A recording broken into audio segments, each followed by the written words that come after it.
మనం పొద్దున్న లెగిస్తే మన సోషల్ మీడియాలో ఏం చేస్తున్నాం, ప్రతి పార్టీ, నేను చెప్పేది పార్టీలు కానీ సినిమా వాళ్ళు కానీ వీళ్ళు వాళ్ళు అందరి మీద ఒపీనియన్లు ఇస్తూ ఉంటారు. నాకు ఉదాహరణకి ఒక రోజుకి 500 నా మనోభావాలు దెబ్బతినలాంటి వస్తాయి ఇది సోషల్ మీడియాలో. అలాగే అందరికీ వస్తాయి, నా ఒక్కడిగా నేను చెప్పట్లేదు. ఇప్పుడు వాళ్ళందరూ కలిసి కేసు పెట్టాలంటే లాలో ఎంత ఎలవెన్స్ ఉందని ఫస్ట్ అర్థం చేసుకోవాలి కదా. మన మనోభావాలు దెబ్బతిందంటే కేసు అంటే, ఇప్పుడు హీరో దగ్గరికి వెళ్ళాడు ఒక ప్రొడ్యూసరు, డేట్లు ఇమ్మంటే హీరో ఇవ్వలేదు, అది నా మనోభావాలు దెబ్బతిందని అతను కేసు పెట్టచ్చా? ఒక ఫాదర్ కొడుకుని సొంటరా నువ్వు అసలు ఎందుకు పనికిరావు అంటే ఆడు మనోభావాలు దెబ్బతిని ఆడేది చేసుకున్నాను అనుకోండి, అప్పుడు మదర్ వెళ్ళి కేసు పెట్టచ్చా? మనోభావాలు దెబ్బతింటం అనేది there has to be a quantified proof, it cannot be a statement.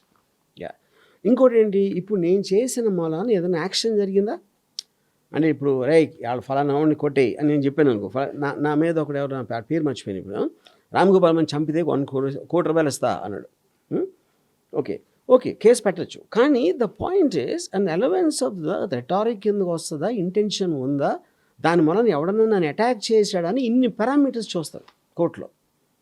అవన్నీ లేకుండా కేసు పెట్టితే కేసు అయిపోయింది అన్నట్టు బిహేవ్ చేస్తే మీడియా, అది దట్ ఈస్ వాళ్ళ మెచ్యూరిటీ అంత లెవెల్లో ఉంది అది. సార్, మీరు అప్పుడు పెట్టిన ట్వీట్స్కి అప్పుడు మీరు మాట్లాడిన మాటలకి స్టిల్ ఇప్పటికీ మీరు కట్టుబడి ఉన్నారా?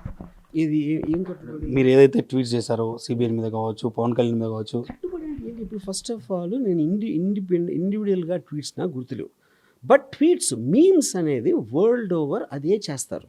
పొద్దున్న లేస్తే 1000 వస్తాయి అలాంటి మీమ్స్, 1000 నేను చెప్పేది అందరి మీద వస్తాయి, ఒకళ్ళ మీద ఇద్దరి మీద కాదు. ఈ పార్టీ ఆ పార్టీ, నరేంద్ర మోడీ మీద, డొనాల్డ్ ట్రంప్ మీద, సుబ్బారావు మీద, అప్పారావు మీద, అందరి మీద వస్తాయి. వాటిల్లో భాగమే అది. అప్పుడు నేను న్యూట్రల్గా ఏంటి మీమ్ అంటే ఏంటి అని ఒక డిసిషన్ ఆస్పెక్ట్, ఫర్ ఎగ్జాంపుల్ నేను డొనాల్డ్ ట్రంప్ కమలా హ్యారిస్ని క్షౌరం చేస్తున్నట్టు ఒక మీమ్ పెట్టా, నాకు ఎవరో పంపిస్తే నేను నా ట్విట్టర్లో ఇప్పుడే 2 days బ్యాక్. అంటే ఏంటి, ఎలక్షన్లో దారుణంగా ఓడించాడు అనేది వాడి ఉద్దేశం, క్షౌరం చేశాడు, గుండెకి ఇచ్చాడు అనేది వాడి ఉద్దేశం.